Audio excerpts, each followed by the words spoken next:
we are going to have a very tough learning curve for a lot of agents that are going to have to learn how hard it should be to sell a home. You shouldn't have 35 people lined up at your front door with unconditional offers begging you to pick them. Take your break even, let's move up to the next one, and then take your 4 or 5% appreciation at the higher price point instead of taking your 4 or 5% appreciation at the lower price point. The area specialist might be one of the biggest crocs in our industry. But if you're from here, you would know that it's never going to appraise for what your guy just bought it for.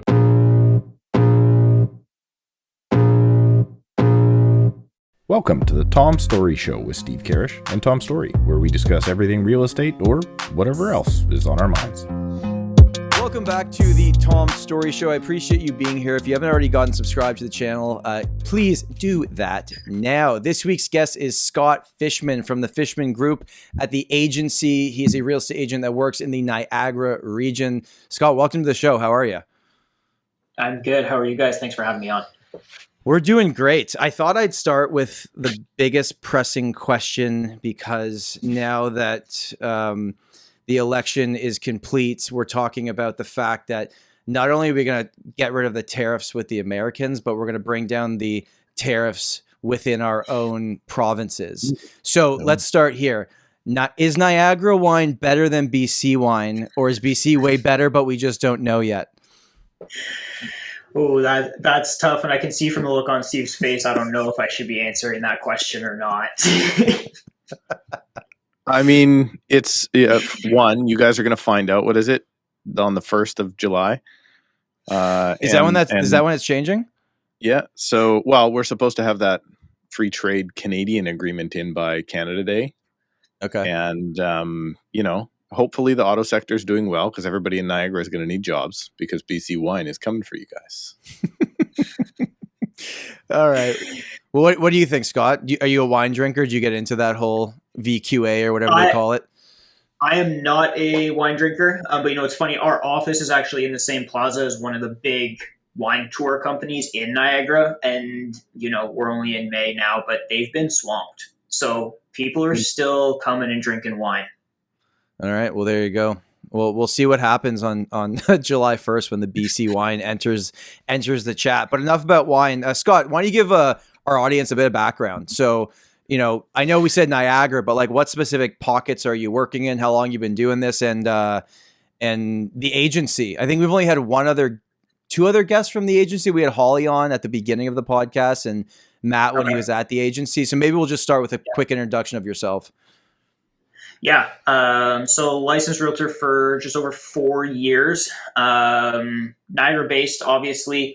The look on Steve's face. I got into real estate during COVID and rode the nice high all the way up and have ridden it all the way back down, which has been a total blast. Been at the agency just over 2 years. So I was actually at the agency before they opened the Niagara on the Lake office. Okay. So we were the first agents in Niagara on the Lake once they finally did that. And service all of Niagara. So pretty much from Grimsby all the way to Fort Erie and everywhere in between. You do any Crystal Beach stuff? Yeah. So my girlfriend, who's also a realtor, my partner, her family's they all live in Crystal Beach, Ridgeway. So yeah, we actually do a lot down there. I used to go down there every summer. One of my friends from university, his parents have a place, and that would be like the party house in the summer. We go down, and we had a lot of good times in Crystal Beach. Yeah, Crystal Beach, Shirkston. There's good cottage country down there for sure. Nice. So let's start with what's going on in Niagara. Are you seeing what we're seeing? Is your sales volume down? What are people buying? Why are people selling? What's happening in your neck of the woods? Yeah, we have a ton of inventory. Niagara region as a whole, we have almost 7 months of inventory right now. We have 3,500 active listings, which is more than we've had since 2009. Not a great time to be compared to. No, that's for sure. And the tariffs definitely haven't helped. Obviously Fort Erie is a border town. Niagara Falls is a border town. So there's a lot of uncertainty in our market, is the best way to put it. A lot of people that rely on jobs in the States, going back and forth. A lot of people commute across Fort Erie border, across Peace Bridge every day. So definitely interesting. It's for sure slowed the market. Have you heard anybody taking burner phones when they cross the border now? Have you heard of this? Because like they have the right to check your phones and see if you've been texting about whatever you've been texting about. Have you heard of any of your friends like they take a secondary phone? I don't know anybody that's done it. It's funny. So my partner Rebecca, her brother, his girlfriend actually lives in Buffalo, so he's back and forth across the border like 3-4 times a week. It's funny. I asked him the same question, and he said, "Oh, they haven't searched my phone yet." So he's just hoping that it's not going to happen, I guess. Steve, I'd recommend a burner for you if you cross. Hey man, I got Nexus. I am a frequent crosser. I know you guys up in Toronto don't cross the border much, but in Surrey we border on the border, so on the US. Right. So we're back and forth. Not so much recently. Do you guys have a Nexus only bridge there? Bridge? There's no bridge. There's a we have a Nexus only bridge in Niagara. Oh really? No. There's just lanes. So there's a lane and you go through, and it's actually been. We actually got flagged coming back from Cabo through Nexus. I've never been flagged in Nexus before. Go to secondary. I don't know. If I took one look at you and I was deciding who to flag that day, I would. You know what's hilarious is my Nexus picture. I look like I'm on a registry somewhere. Like, it is so bad. The guy he took the camera over the counter and goes, "I got to take your picture." And it's like back in the old webcam, like whatever. Remember when webcams were white in a ball for some reason? Okay. And he just stuffs it in my face, and I'm like this. And that's now my Nexus picture. And by the way, they don't renew Nexus pictures. They're the same pictures for the whole time you have your Nexus. So really? It's like 15 years old now. And I'm just like mean mugging. My hairline's down here too. So yeah, it was pretty funny. We just renewed one of my daughters, and she got hers 10 years ago. And so she's almost 11. She's almost 11, and her baby picture is still on her Nexus. There you go. There you go. Now that we are done talking about Steve's Nexus photo, what I want to know from Scott is, all right, we're post-election now, and I don't think we're going to talk about politics much in this show. I think we're all over it at this point. But now that we are post-election, are buyers coming out of like we're seeing in our business, Scott, first-time home buyers are starting to now come back pretty quickly. Like, our phone is ringing with first-time home buyers. What do you see in ground level? Who are you actively trying to help buy right now? Yeah, Tuesday morning, the phone did start blowing up. We've been in competition 3 times this week so far. So multiple offers are coming on certain properties for sure down here. It has to be the right property, but we're seeing it. And yeah, definitely a lot of calls. A lot of people that, have been on the fence for months are now ready to go. Can you walk me through what type of property gets multiple offers now? And are they multiple offers selling under asking? Do they go $5,000 over? Like, what is it? Yeah, so your multiple offers still under asking. It's typically homes priced between $500 and $625, and they're selling anywhere from 20 to 30K under, still with conditions. So multiple offers with conditions, 20K under. Yeah. So it's just funny, right? Like, we should almost change the terminology to like having 2 versions of what multiple offers means. But but those homes, what is that? Is that a 2-story, 3-bedroom basement? Is that a bungalow? Like, what can you get sub 700,000? Yeah, so our price point kind of varies all across the region. St. Catharines, Niagara Falls, Grimsby is more expensive than if you go out to Fort Erie, Port Colborne. First-time home buyers in Fort Erie, Port Colborne, you can get a side split built in the 70s for just over $500,000, 3 beds, 2 baths. That more or less needs just a little bit of cosmetic. In St. Catharines for $500,000, you're going to be downtown St. Catharines, 3 beds, 1 bath. Not the best area. Okay. But yeah, we definitely have a big range. On the investor side, even like we just sold a duplex, I guess 3 weeks ago now. Front back legal duplex for $365. And what is that rent for? $1,900 a unit. I need to call Scott after this. I should be buying those. I mean, I guess the next question is, what is the quality of tenant and what's the vacancy rate and all that kind of stuff, right? Yeah, not the best quality of tenant, but as long as you screen properly, you're fine. Yeah. That one was in Port Colborne. Okay. What we find is that you can buy a duplex or any investment property, really. Your rents will pretty much be the same in St. Catharines, Niagara Falls as they will be in Fort Erie, Port Colborne. The difference is quality of tenant for price point.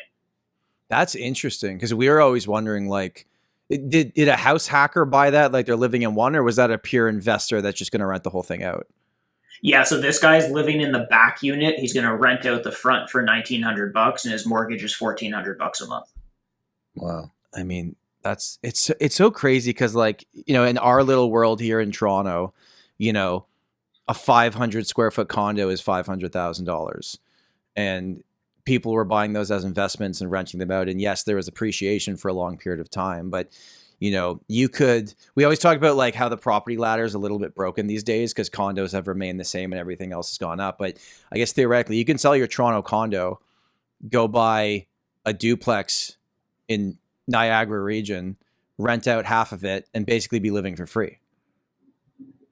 Yeah, and that's what a lot of people did during COVID, and pushed up the prices where people here couldn't really afford. Income level is not the best in Fort Erie and Port Colborne, even Welland, and it's far, right? There's not exactly an easy way to commute anywhere from there.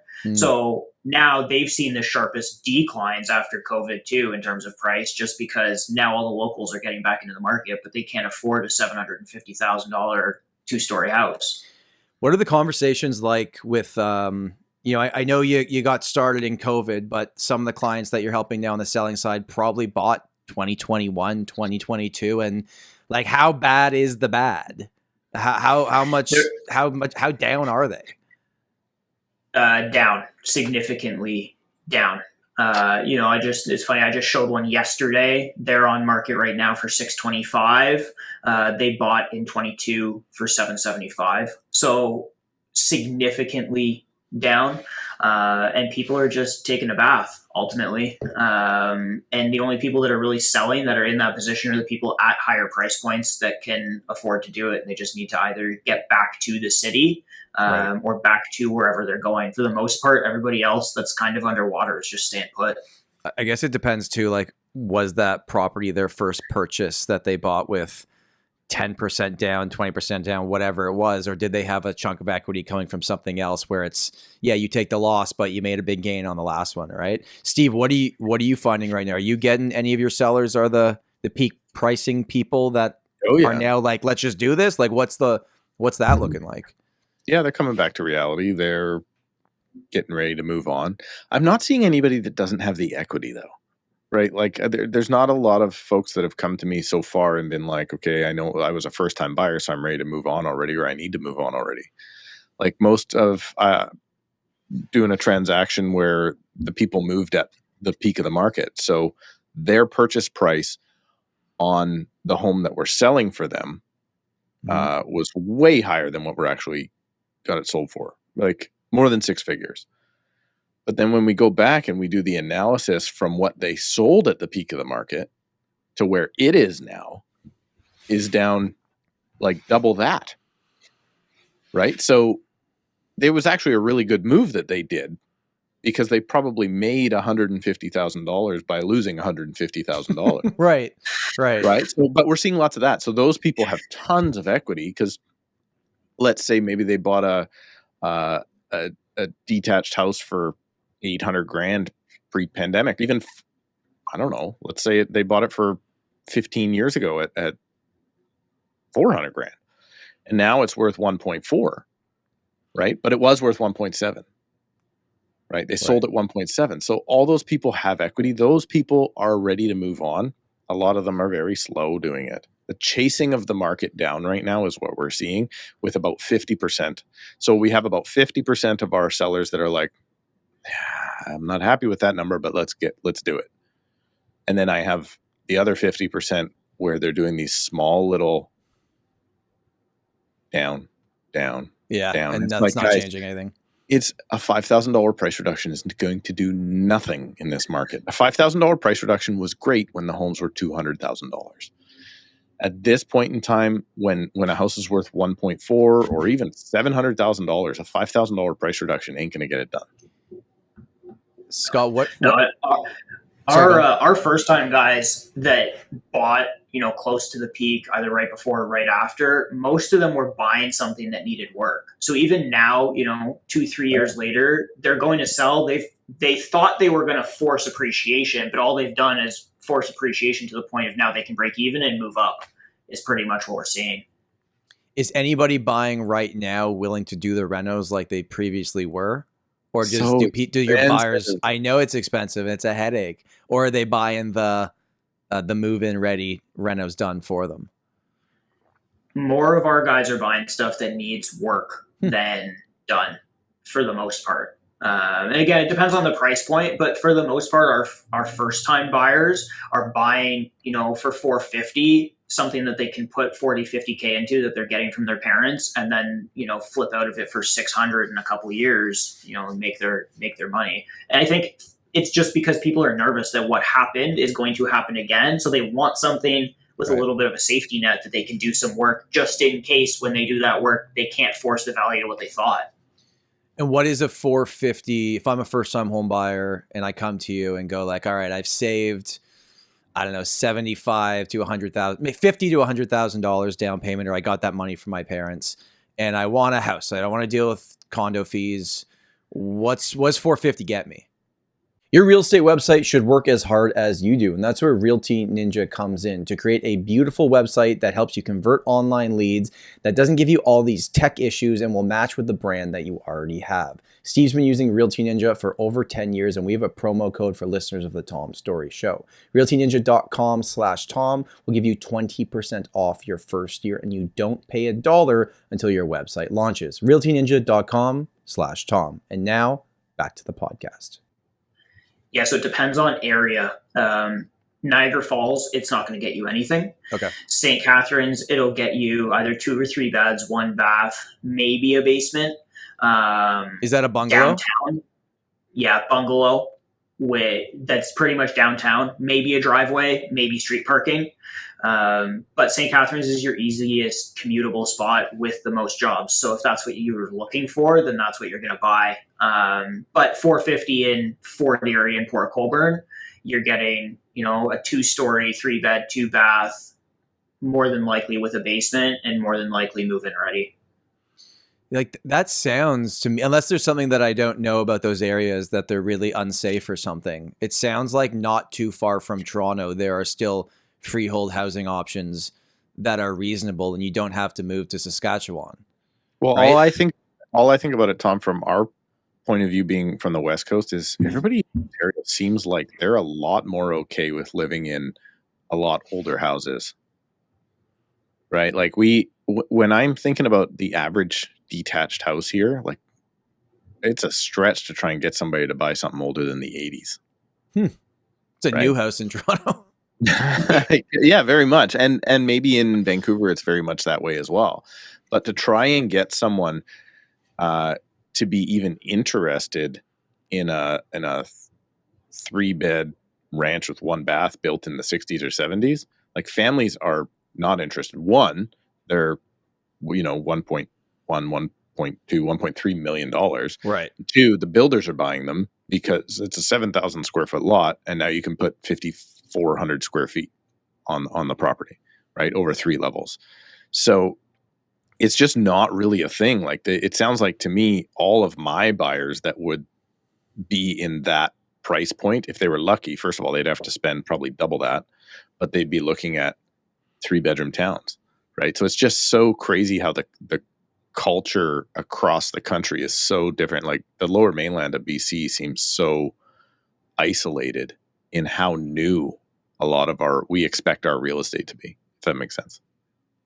It's funny because people here, they would rather buy a 60s, 70s, 80s house than a 2010, 2015 house because they don't trust the builders here that are building new builds, especially at the entry-level price point. They'd rather buy a 60s, 70s, 80s time capsule that one person has lived in and kept it immaculate for 50 years than buy new. Interesting. Wow. Is new construction, like, are you having the same issues that we are? Is there anything new being built right now? Was that ever a thing? is that where people are feeling the biggest losses? Like, is it similar? Like, I know what's going on in our market. Have you seen something similar? Not as crazy. We did get a lot of the Toronto buyers that bought pre-construction in Niagara, and now they're taking big losses if they want to sell them. But the whole pre-construction industry doesn't really exist the same way here. We don't really build condos past Grimsby. It's not overly popular, because the issue is that when we're building condos down here, you're buying a one-bedroom condo for $400, you're buying a detached house for $450. Right. So there's no demand for the condo market.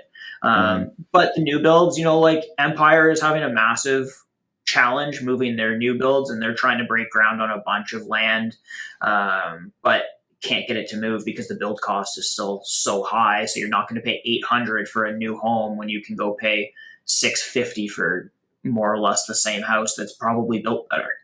What are they building for brand new though? Like, so if you go in and there's a subdivision being done, what is that product right now? Like, for instance, how big are the lots and the overall square footage?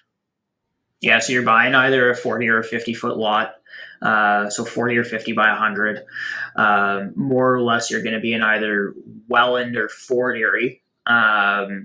Square footage wise, you're looking at 3 beds, 2 baths, 1,500 square feet just to make it easy. And you're talking 750, 800 grand, which the demand just isn't there for.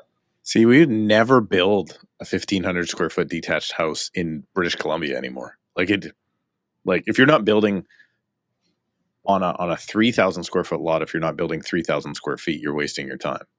And now we do include our basements, right? So that's the difference. We don't include basements. Okay. Yeah, we don't include basements.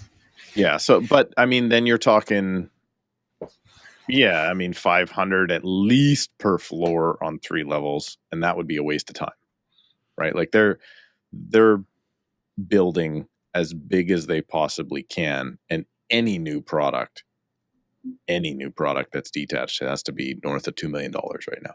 And we're 45 minutes outside of the city.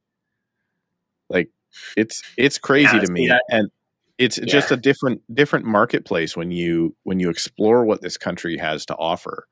And we get so centered around, Toronto and Vancouver. I don't know how anybody lives in Vancouver. It's absolutely got to be impossible. But to think that you could even build a detached house that's that big, like we don't sell our townhouses for that much. And they're the same size. Yeah. See, for us, the only new builds that are moving are Font Hill, which is basically Welland. But if you're from Font Hill, you'd probably kill me for saying that.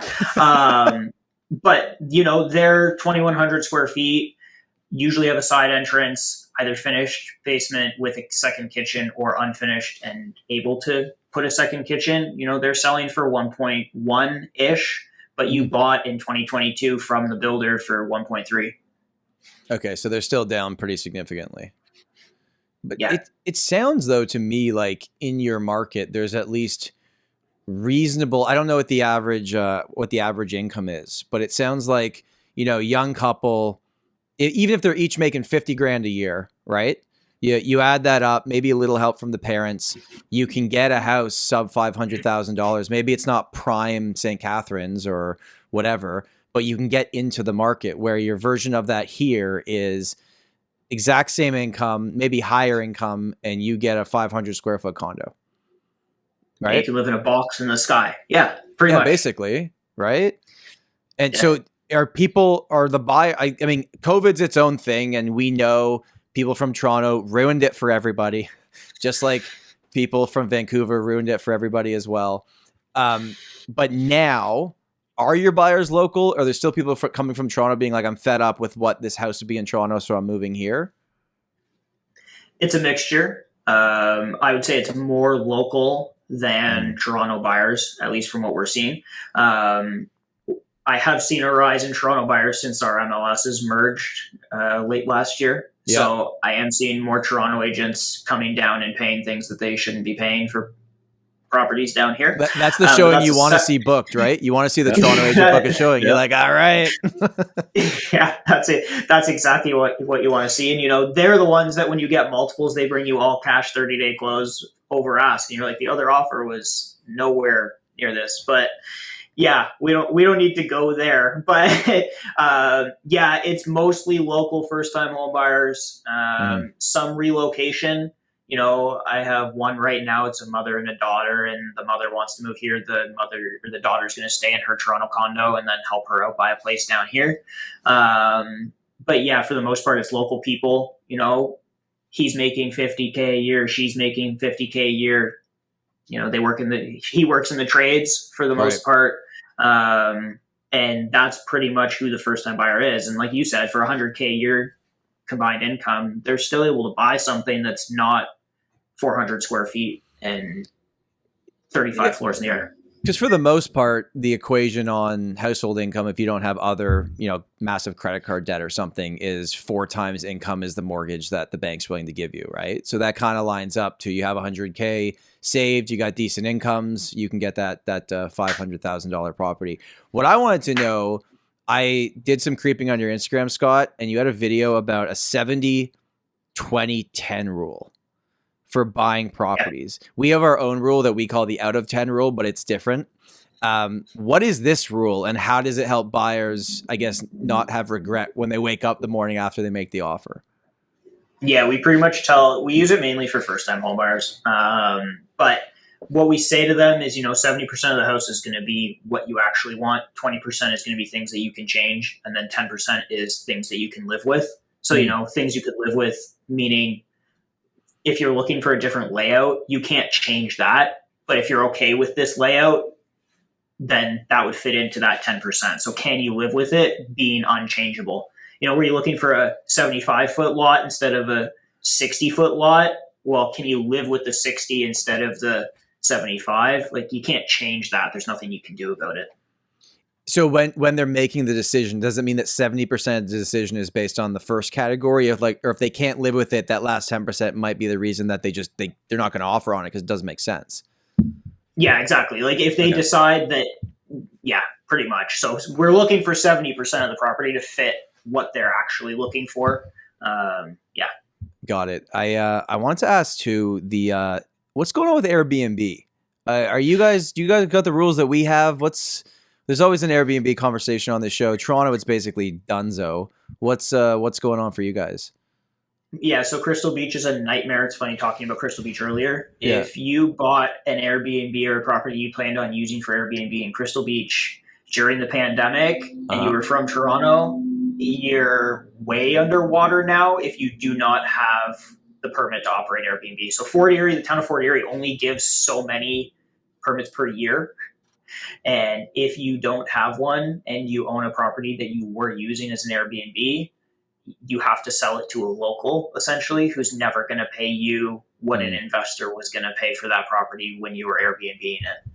And if you had a license, if you did have the license and you sold the property, can the next owner assume the license, or do you have to start from scratch again? Do you know that? You have to start from scratch again. Yeah, that's not great.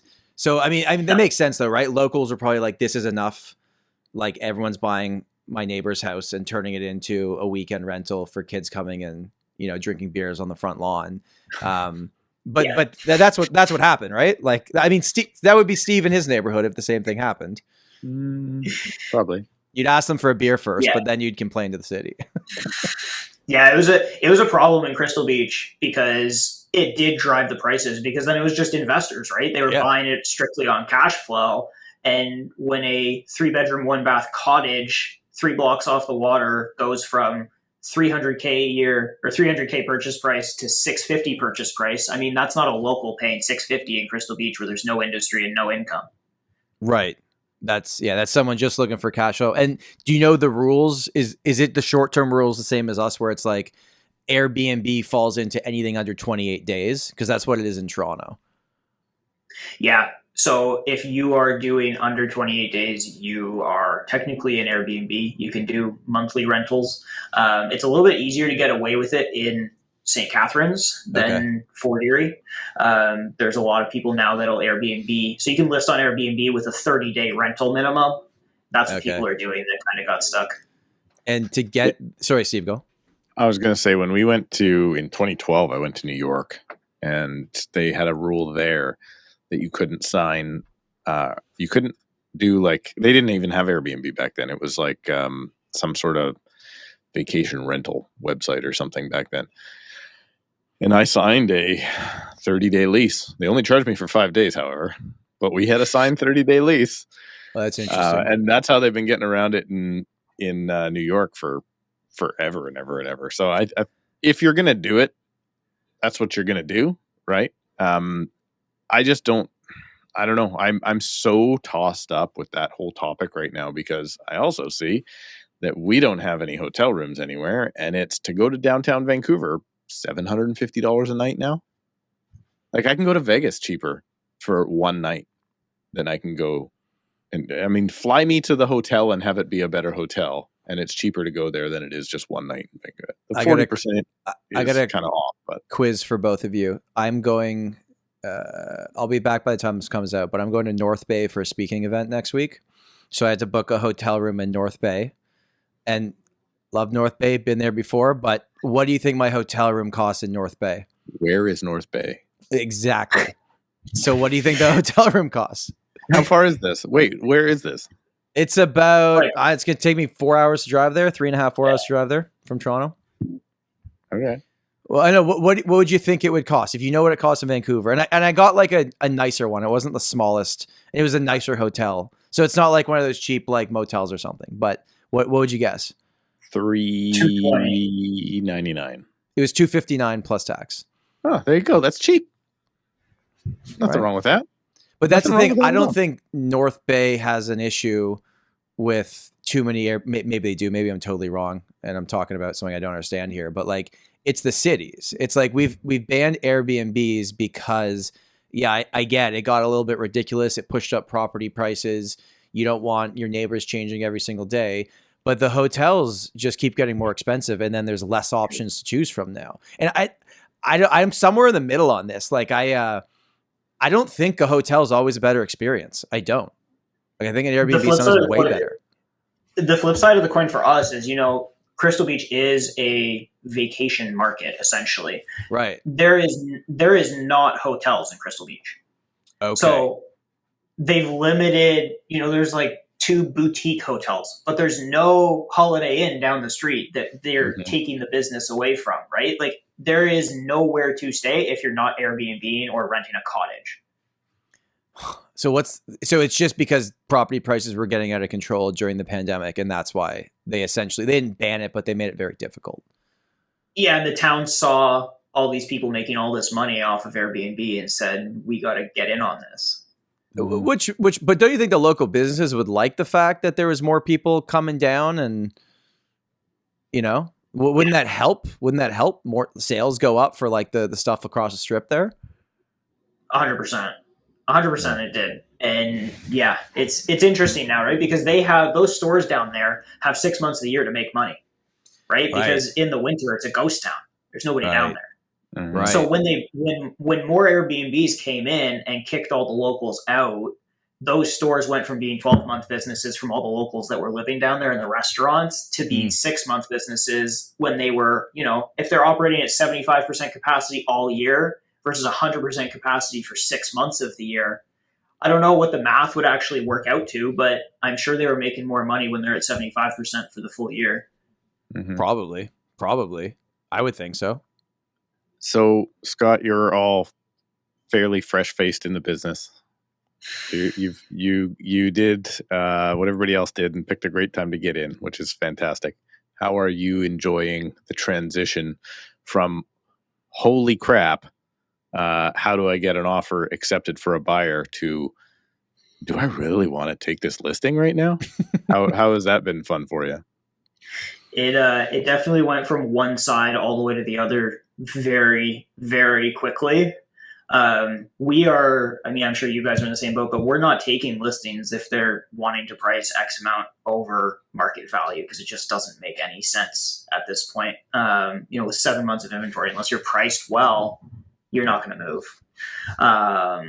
So yeah, it went from being a grind in one way where you couldn't stop if you tried to being a grind in another way where getting people to do anything has definitely been a challenge. Because there's no urgency. Right. There's none. And like the math on 7 months of inventory, I believe, and I could be wrong on this, but 1 out of 7, is that 14%, 12 or 14%? So effectively, like those sellers you're meeting with, you have to sit there and look at them and go, there's a 14% chance that you sell this month. And if they want to go 50 grand higher, it's like you're actually doing them a disservice by telling them what they want to hear and wasting their time on the market, because you're just not going to move, right? Like it's like us three, I really truly believe we're very good at what we do. I believe it. Like it's not a cocky thing. I think it's just a confidence thing. But if you don't tell people that they're wasting their time, they're going to sit there and it's going to get worse for them. So how have you found the conversations, I guess? Because I find my business now is just telling people news that they don't want to hear. That's been what it's been like for me for a year and a half. How have you transitioned to telling the buyer they didn't get the house to the seller that price doesn't make any sense? Hey, podcast listener, if you're looking to buy or sell a property in Surrey or the Fraser Valley, you have to reach out to Steve Karrasch, my co-host. As much as we make fun of each other on this show, the truth is that I do this podcast with him because he is reliable. He has an opinion. He knows what he's doing. He has a ton of experience. And although I have never personally sold a home with Steve, if I were and I was in that area, he would be my number one choice. And let's be honest with each other. As much as he has a hard exterior on the show, he's a little bit of a softie once you get digging a little bit deeper. So you can reach out to Steve in the link in the description. I hope you enjoy the rest of the podcast. Yeah, it's definitely tougher conversations than it ever was before. I would say most of our sellers are people that got in, and what we were saying earlier, have tried to force up the value of their home, and they're now just going to break even to move on to something else. So it's a slightly easier conversation because the conversation is, take your break even, let's move up to the next one, and then take your 4 or 5% appreciation at the higher price point instead of taking your 4 or 5% appreciation at the lower price point. So as long as they're in that break even, it's a pretty straightforward conversation. There's definitely some people that are, in tough spots. We had one earlier this year. They bought for 1.3 from a builder and we sold for just under 1.15. But they were trying to get their money out of Canada, essentially, which is probably a totally other conversation, but they were just taking their money elsewhere because they thought, there's no sense in holding on to this property. And that was a newer home. Were they living there, or that was an investment? It was an investment. Yeah, right. I find like at least most of our buyers right now, it's end users buying properties for themselves. That's what is transacting in the market right now. And it sounds like even like the investor that bought your duplex, they're still living in half of it, right? So it's like the pure investor is still maybe kind of watching to see what happens here. What's the chatter like? Like I know in our market, there's the chatter that I have with my colleagues, and then there's the things that my clients are saying to me on like, well, when is this going to pick up? When's it going to get better? Like what are you hearing in the office and with other realtors? Like what's the general vibe? Yeah, people are definitely down. Like they're feeling down. Yeah. Our sales volume year over year, like we're down 50% in sales volume in the first 3 months of the year. Wow. So yeah, people are definitely feeling it. Morale is low because agents are struggling essentially. But I don't necessarily know if that's anything new, right? Like the top agents are busy no matter what it is, slower than usual for some, I would say, but busy no matter what. And, I think the people that it's really hurting is if you were selling, 6-7 houses a year and now you're down to 2, like that's where you're really feeling it. They have to get other jobs at this point. Like it's just, you cannot. They already had other jobs. You think so? Oh, not in Ontario, not with you guys and your super high commissions, you jerks. I think this all sounds not that bad actually, because I was looking at our stats, and so let's look for the previous month. We're now at 9,000 active listings across our board, which does not include Vancouver. 9,000 active and just over 1,000 sales. So we're at 9 months total for the inventory for the overall. Now that is heavily concentrated in, 1-bed condos and that sort of thing. What percentage do you think condos make up of that active inventory? Let's find out. Because Scott, in your active inventory, it's not like you can't say what we're saying. We're like, I know for the city of Toronto, 70% of everything for sale is just a condo. So it's like, yeah, there's more homes for sale than normal, but the bulk of this is condos. You guys don't, not that you don't have condos, but it's a much smaller percentage. So like, what's the stuff sitting longer? What's not moving in your market right now? Yeah, our stats are so deceiving because the things that are priced where they should, I mean, I'm sure it's the same for you guys, but the things that are priced where they should be are selling. Yeah. And, you look at it and you're like, well, we have 7 months of inventory or just under 7 months. It's only because there's things that have been on the market for 200 days and they're priced 40% over market, right? So it's the agents that are taking things that they helped somebody buy for 800, it's only worth 600 now. They're not telling their seller your house is only worth 600 and they're just sitting on market. So do we have that much inventory? Yeah. But if you ask any of my buyers if they feel like we have a ton of inventory, they're going to say no, because the stuff that's priced and is selling is going. What percentage of your inventory do you think is, I mean, I guess the answer is what sold in the last month, right? Is the percentage of listings selling. But like for your buyer of everything available, what do you think are like options they would even consider?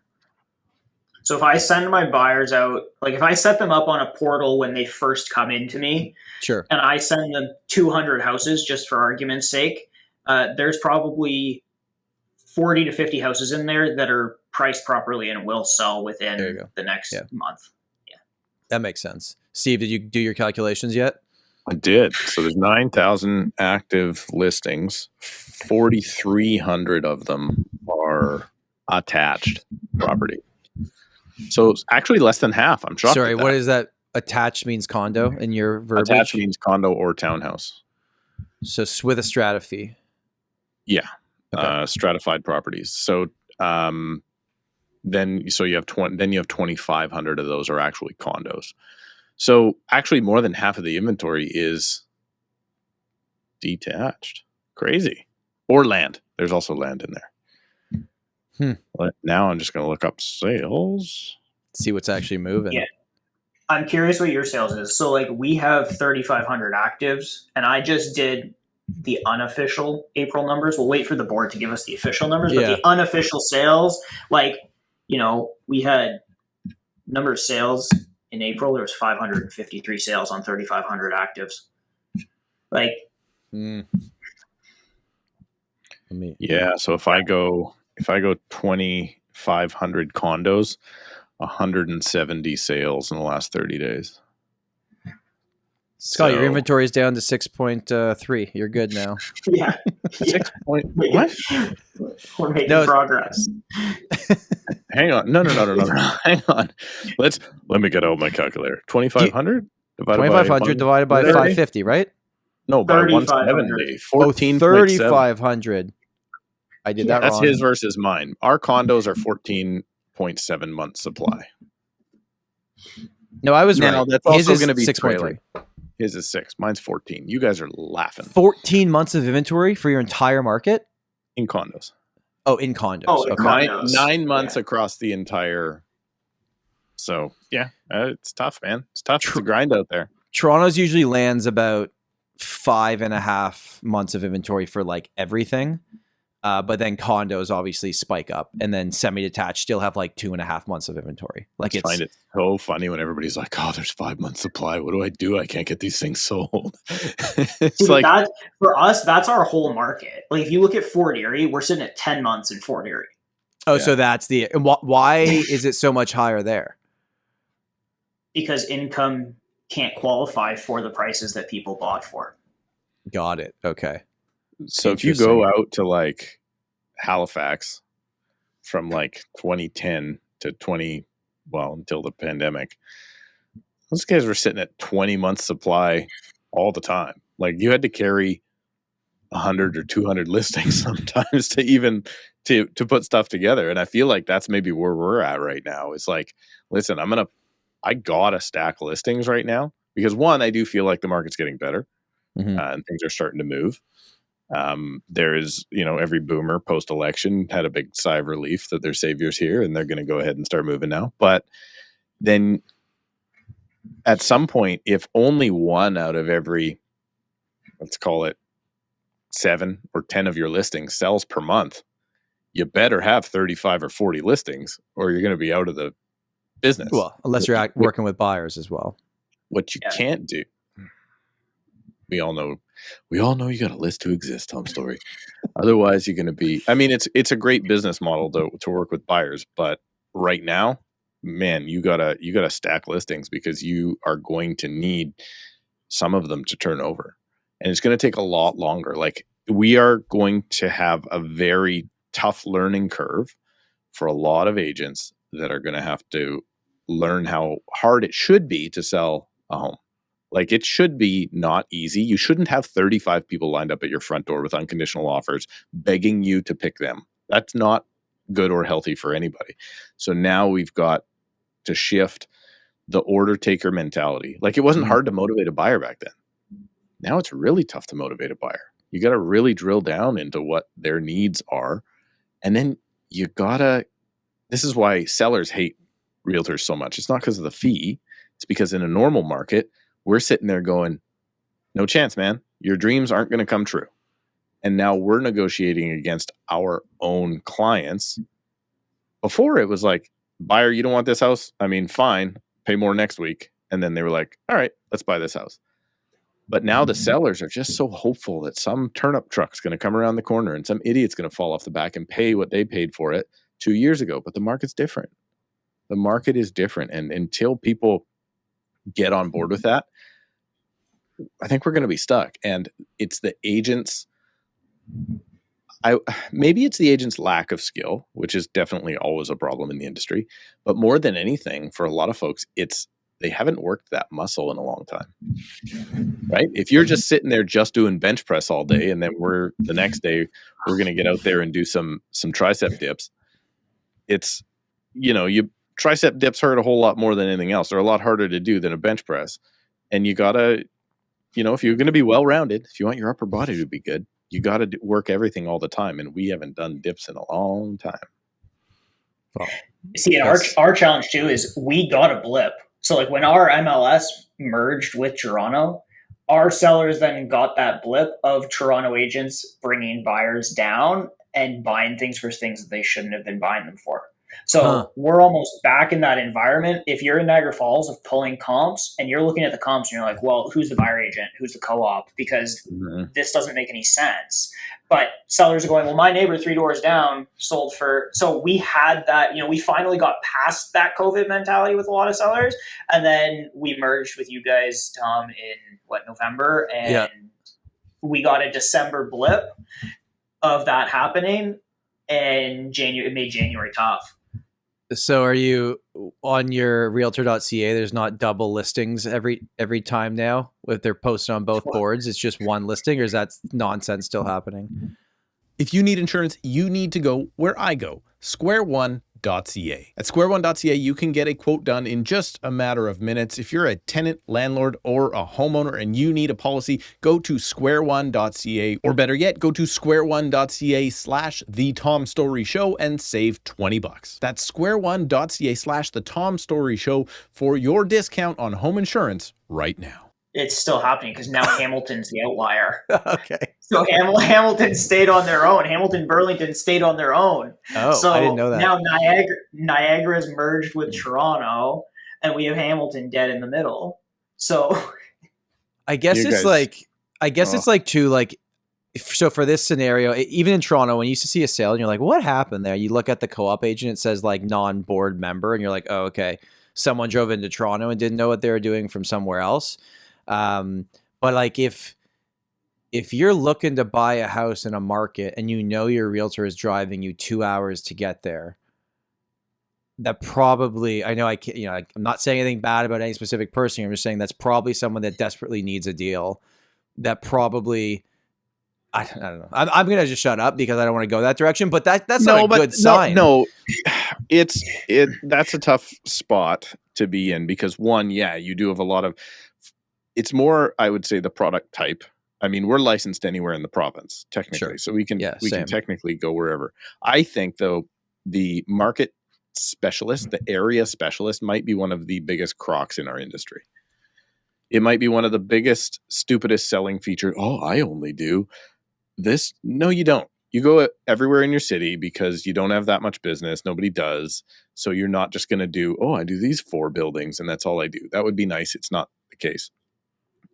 Now, should you go outside of your area? No, but there are areas that people service that do take multiple hours to traverse. Like that is just the makeup of our country, right? So, for instance, I'll give you an example with us. We're smack in the middle of the Lower Mainland.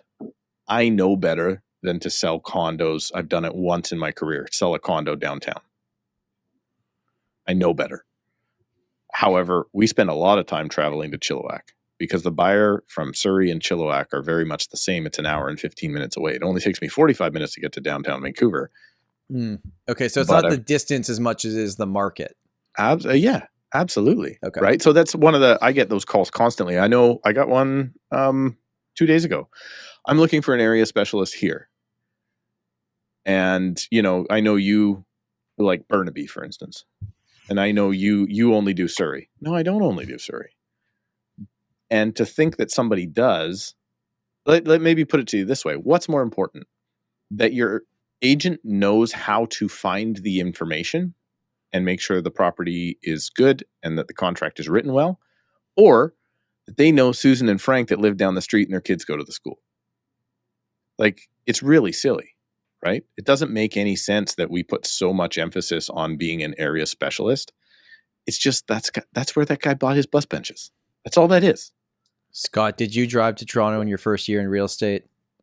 Because I drove to Hamilton to show a condo in my first year in real estate. To be fair, Hamilton to Toronto is a 17-hour drive. So just to be fair. Steve's going to love this story, but so I started on a team, but my first ever real estate transaction, I drove to Toronto for a listing. Somebody that knew somebody who knew somebody. So I took the listing, put a sign up in the yard, was in the house getting it ready for a list. Someone knocked on the door, bought the house, not even on market, $400K over what we were going to list for. When was that? Wait, let me guess. February 22. Yeah. What was it? When was it actually? That would have been August 21. Okay, so things were still a little not so at that moment in time. Yeah.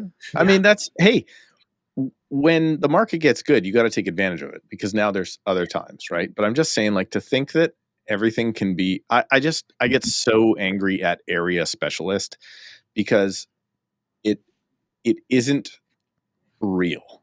It really isn't real. There are the occasional guys that, okay, I'll only do in this neighborhood. But I don't think there's that many of them.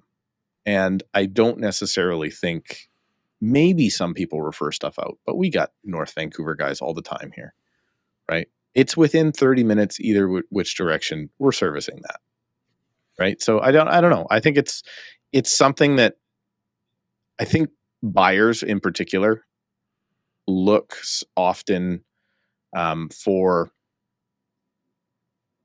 the wrong things, just like sellers do, I guess, in their agents, right? Like, you need to be looking at somebody who's, my number one criteria is, can you keep me out of a lawsuit, please?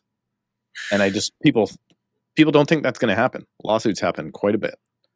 There's lots of complaints to what do you guys have, RICO or whatever? We got RICO, right? Yep. Yeah. There's all sorts of stuff that goes on, and everybody's like, but I just care if somebody knows about which school is best in the area. Yeah, I got internet searches too. Okay, like, that's not what the good thing is, and the skill is not who has the bus benches in the area. It's really not. I don't know. Scott, Steve was telling me he was trying to replace. He told his team that ChatGPT is more helpful to him now. He's trying to replace them. My team is the lifeblood of everything. What I did was I said, instead of asking me the question, start by asking ChatGPT, and then we'll go from there. We sold a house earlier this year to a Toronto agent, Toronto buyer in Fort Erie. Wrong side of what locals would say the bridge. Like, that's what locals would say. It's the wrong side of the bridge. 2 houses off the main road. We sold it to a Toronto buyer because nobody local would buy that. And now somebody I know has a listing 1 street over. Their seller's priced based on our comp, and they can't get. So I agree. The hyper local is, I don't know. That's a tough one. But local in terms of like market and knowing what the market is. Like if you're not from here, you wouldn't know you don't want to live on that side of the bridge in Fort Erie. But if you're from here, you would know that it's never going to appraise for what your guy just bought it for. So like hyper local, I agree. I think that there's some sense of not super important, but in terms of local Toronto to Niagara, like very different markets. Oh, Toronto to Niagara, like that's a hike, man. That's I get what you're saying there. I just think that there's probably too much emphasis. Like I'll have I lost a listing not long ago. Well, this lady sold the last 2 in the building. I'm like, okay. That's the reason, by the way, not sold, still overpriced. But that's your criteria. Like you literally think that this lady has some secret sauce that's going to sell this building. And by the way, maybe only their last 2 sales of the year or whatever it is, right? But they've got some secret sauce because they know the building. I just think it's such a scam. I just think it's something that we shouldn't necessarily be portraying. I guess we have to use it as an advantage. Yeah, I know the building. I know this. I know that. And you might know some things. I think it's more of a hype. I wish there was a better way to tell who was smart. You're mad at good marketing because that's good marketing. I guess what I'm trying to say is good marketing doesn't necessarily mean good agents. Oh, there you go. All right. Let's wrap it up in that way. Okay. I take everything back I said. I'm just telling you they have a good marketing budget and they are probably prettier than me. Scott, I wanted to ask you final question today. And this is, I don't know if this is just business related. So you've been doing this and I think I've seen kind of from afar, what you've been up to. You've excelled pretty quickly in a very difficult market. Starting, I don't know how old you are, but starting at, a younger age versus the average real estate agent. I know you got into coaching and mentorship, and how important has that side been to actually finding success in your career? Because you do real estate, but there's someone listening doing something completely different that might just look like, okay, it's tough right now. What do I do? Yeah, so I started on team, so I'll start there. I left the team I was on after 8 months and probably shouldn't have. Left. Yeah, probably shouldn't have. I mean, I was 8 months licensed, had no idea what I was doing, and I was like, oh, this isn't that difficult. Right. I think it's that false sense of where we were in the market with it being COVID, right? Like it was like, okay, like this is going well, like I don't need to be on a team. So hindsight's 2020, but definitely could have stayed on the team that I was on longer than I did, and 100% would tell you I should have. But once I left, I realized pretty quickly I didn't know what I didn't know, and got into coaching very shortly after that.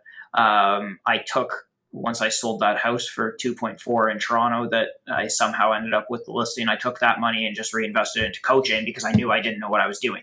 And yeah, it's definitely played a pivotal role, even to this day, in how I operate, what I do when I'm doing it. And just having someone watching the business, like overarching from above, that knows what they're doing, like it 100% makes a massive difference. That's how me and Steve met, is through coaching. I don't think maybe even people listening to this show realize how many of the top agents all across Canada, the ones with all the signs in the lawn, pay for a coaching service for their business. Like, I'm not sure people actually, because we don't really talk about it outwardly that often. I think people would be pretty surprised. They'd be like, what are you paying a coach for? It's like, I don't know, to have another opinion, right? To talk to someone every week. I find the biggest thing is that the people I know in coaching are running a business more so than just running around as a realtor. That's what I have found. Obviously we're in different coaching programs. You guys are in the same one, right? But I'm in a different one. But I have found that most people in coaching are running their real estate business as a business, not just as a realtor. I don't know if you guys would agree with that. 100%. They're the ones that are going to survive this storm. I took my oldest to the Royal Ontario Museum the other day, and after we saw the dinosaurs, because that was obviously the highlight of the day, we went to this other area, and I don't know why I actually took a picture of it. They just showed like these 2 plants. So they're like prehistoric plants or something. I don't know. And there's this one plant where it was like popping out of the ground a little bit, but had the deepest roots you've ever seen. And then there was another one where it was just like beautiful flower with these little tiny roots. And like the beautiful flower might be the Instagram realtor, where the other one where you see the head popping up, but the roots are deep. That's I look at everything as like an analogy, and I'm like, I want to be that little flower that no one's really paying attention to, but my roots are deep. I figured this out. I've got a business. I got my lead sources. It's that's kind of how I look at this. And when a storm comes, the little flower can get its head cut off, but the roots are still deep. It will regrow. Where with the other fancy flower gets ripped out of the ground, like you're done. There's no coming back from that. So that's my current analogy on the real estate market. On the market or on the agents themselves? I guess everything. Any business. It would be the same for any business. It's not a shriveled up dead flower. Like you were good. No, when I got involved in coaching, and definitely after embracing it much tougher or much more seriously, I guess, I'm amazed at the quality of person that is often involved in coaching, as opposed to, we all know the folks that we don't like dealing with. And more often than not, I haven't found those people in coaching programs. So I think when you look back and go, okay, what can I do to do better? It takes that certain type of person to maybe do a better job, as opposed to the guy that's just, how do I do another deal? How do I do another deal? So I think there's definitely something to that. Lots of good agents not in coaching. I would say the percentage base in ones that are in coaching are likely better. I spoke at an event yesterday, and it was from agents from every different brand. And all I was thinking was like, for the crap our industry gets from the outside, which I fully recognize why we get some of the crap, find me another industry that collaborates like we do with your direct competitors. Like, I don't know if it exists. Like, it's really interesting to me to see that the people like that are at the very top are willing to show up at conferences and literally tell you exactly what they do. Are there other industries like that I'm not aware of? Because I don't know. Like, is a dentist sharing with the other dentist how they're getting more clients? I don't know. There's definitely, yes. I don't know. Every industry, I think, has conventions. Well, for sure. And things where they do that sort of thing. But I think to the level that we do it, though, I don't know. Ours is likely one of the only industries where where your number one competitor also is your greatest advantage at the same time. That's a good point. Right? Like we have to, the person that I hate and I lost a listing to, and I think they're scum and all that stuff. I need that guy, because guess what? He's or she has people that are going to buy your houses, and they resonate with him better. Maybe they're scumbags too. Your clients might be scumbags if you're a scumbag. Who knows? My clients might be extremely good looking and opinionated. But whatever it is, like, we need these different people to connect. And I think in our industry, the fact that you have to put deals together is, especially in this market, obviously so collaborative. Like, where else do you have that? Like, lawyers, sure, they got to put deals together, but then they get a judge that goes, you're right, you're wrong. And we don't have that. Can you imagine if you went into negotiation, there was a third party and was like, you're going with that offer, seller. I'm like, well, maybe that's a different thing, as opposed to needing to bring people together, right? So, rant over. Sorry, Tom. Okay, my real final question for Scott. What do people get wrong, or what's a myth about your market that now that you've sold in it and you live there that isn't true? You mean general public or realtors? You give me both, whatever comes to mind. I think that the biggest myth for agents specifically is when you come in from out of town telling people they're going to get X tenant profile and they're going to have no problem renting places out. So that would be number one for people with investors, for the agent side of things. And general public, buyers, sellers, it's still that we're fighting COVID prices. To me, like, the biggest myth is I'm going to get $750 for my house, and your house is just not worth anywhere near $750. Or I'm going to force the appreciation of my house by changing the floors and painting the house by $100,000, because it's just not going to happen.